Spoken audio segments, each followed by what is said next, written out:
Cuando te hablan de ciclismo, lo primero que se te viene a la cabeza es el maillot amarillo. Indurain o Contador, Froome o Thomas, Merckx u Ocaña e incluso Pogačar y Vingegaard.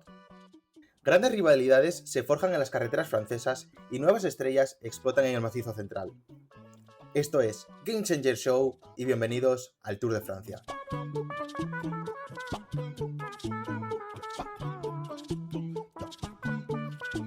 Como dato, el Tour de Francia fue la primera prueba ciclista por etapas de la historia.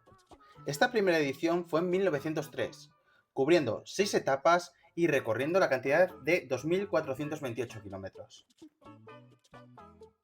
El ganador de esa primera edición fue el ciclista francés Maurice Garin, a una velocidad media de 25 kilómetros y recibiendo unos 6.075 francos como premio, un equivalente a 926,12 euros. Anteriormente ya existían pruebas como la París-Brest-París y la Burdeos-París. La diferencia de estas carreras con el Tour es que eran pruebas de solo un día. La idea de una carrera por etapas fue propuesta por el periodista Geo Lefebvre. La idea original constaba de una prueba que recorriera todo el territorio francés. Lefebvre le propuso la idea al periódico L'Auto, con la finalidad de promocionar el periódico. La primera etapa de la historia del Tour se disputó el 1 de julio de 1903, con unos 467 kilómetros uniendo las ciudades de Montgeron y Lyon. Tomaron la salida unos 60 ciclistas y acabaron la prueba 21. La prueba fue creciendo hasta las 15 etapas en 1910, pero lamentablemente la Primera Guerra Mundial provocó la suspensión de la prueba durante 4 años, ya que muchos ciclistas, ya algunos profesionales, tenían que ir al frente a combatir.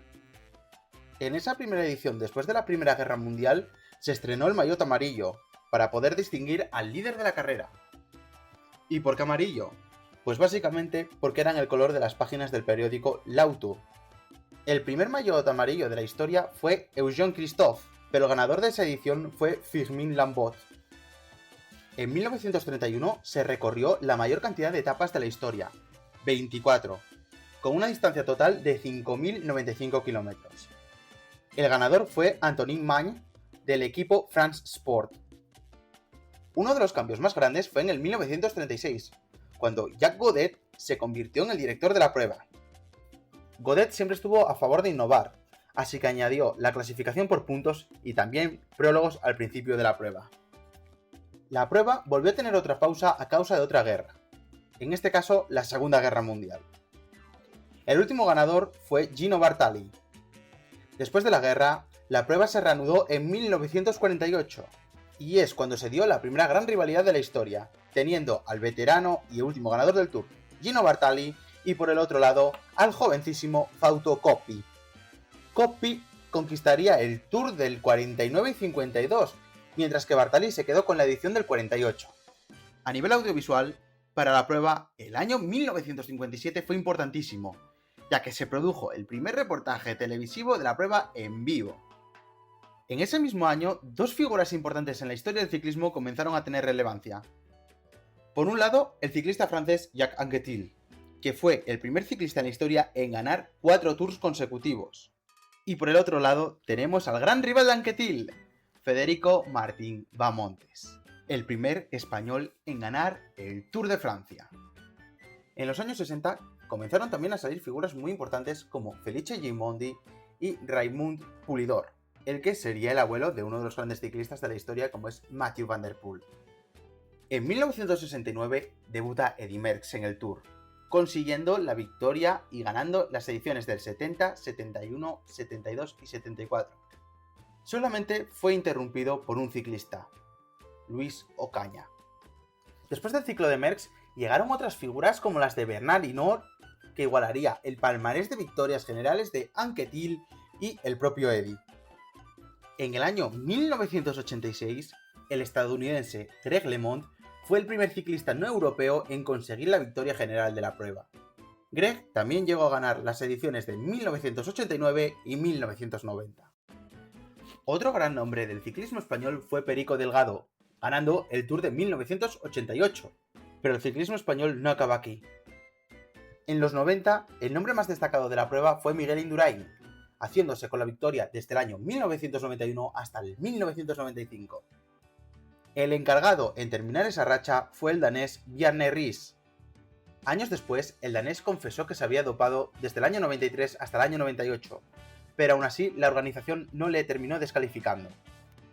Otros ciclistas importantes en esta época fueron Tony Rominger o Richard Virenque, entre otros. Cerrando esta década y continuando con la polémica del dopaje, llega otro de los grandes nombres del ciclismo, el americano Lance Armstrong. Armstrong ganó la prueba de manera consecutiva desde el año 1999 al 2005, pero en 2012 la USADA junto a la UCI decidieron retirarle los triunfos del Tour y vetándolo de por vida. Y ahora viene mi pregunta, ¿por qué a Armstrong sí y a Riis no? Sea como sea, los ganadores deberían ser, en el 99, Alex Zülle, en el 2000, 2001 y 2003, Jan Ullrich, en el 2002, Joseba Beloki, en el 2004, Andreas Klöden y en el 2005, Ivan Basso. Pero si pensábamos que este era el final, estamos muy equivocados. En 2006, Floyd Landis, el que fuera compañero de Armstrong en 2002, 2003 y 2004, ganó el Tour pero fue descalificado también por dopaje, dándole la victoria a Óscar Pereiro, a diferencia de los años anteriores que no tuvimos ganador. Para tener al primer ganador en 8 años de manera legítima, tenemos que ir al 2007, donde Alberto Contador ganó la prueba francesa. Ya en la época de los 2010, tenemos nombres históricos como Andy Schleck, Froome, Contador, Nibali y un montón de otros ciclistas que mostraron un gran nivel por la lucha de la victoria general en el Tour. En la época actual vivimos uno de los tours más emocionantes de los últimos tiempos, entre Pogačar y Roglic, en la que el joven esloveno le arrebató la victoria a Primož en la crono que iba desde el Lure hasta la Planche de Belfim. Pogačar ganó la etapa por 1 minuto 56 segundos, arrebatándole la ventaja de 57 segundos que tenía Roglic sobre Poggi. Las últimas ediciones están marcadas por la rivalidad entre Vingegaard y Pogačar.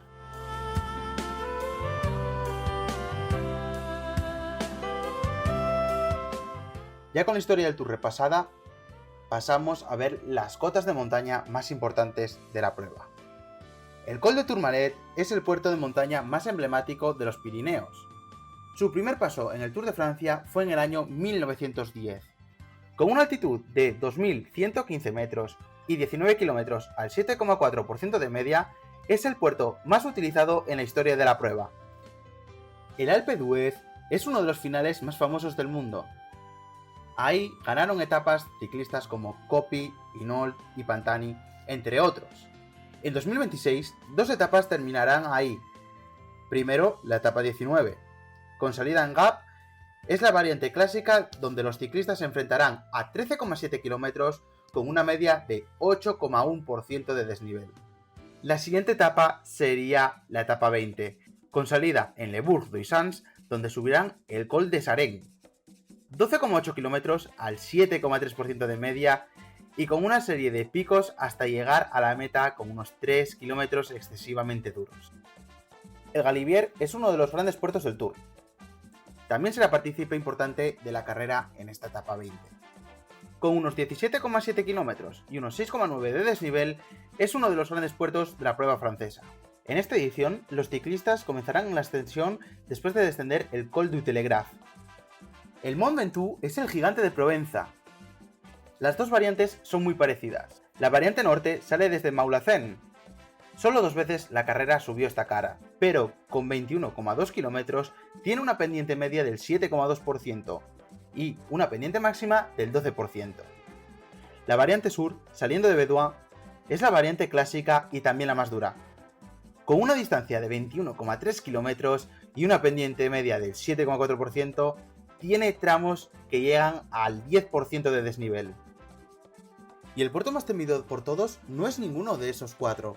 Ese premio se lo lleva el Col de la Bonette. A unos 2.715 metros en su cota estándar o 2.802 metros en su punto más alto, sus dos variantes son muy duras y no tienen ningún descanso. Otro de los problemas que ocasiona este puerto es la altitud. Eso conlleva al aire fino que afecta al rendimiento de los ciclistas. La variante norte es de unos 22 a 24 kilómetros con un desnivel del 6,9% de media, con rampas del 15% al final de la ascensión. En cuanto a la variante sur, son unos 25,5 kilómetros con una pendiente media del 6,5% y con rampas del 10%. Este puerto solo se utilizó en 4 ocasiones: en 1962, en 1964, en 1993 y por última vez en 2008. A la República Dominicana, la casa del merengue, la casa de la bachata. Esto ha sido todo por el episodio de hoy. Se nos ha quedado bastante material en el tintero, así que seguramente traigamos más capítulos del Tour de Francia o incluso del ciclismo más temprano que tarde. Así que si os gusta el contenido, os recuerdo que tenéis el Patreon, que también podéis apoyar compartiendo los podcasts y nos vemos la próxima. ¡Chao! Música, música, música, te traigo música, música.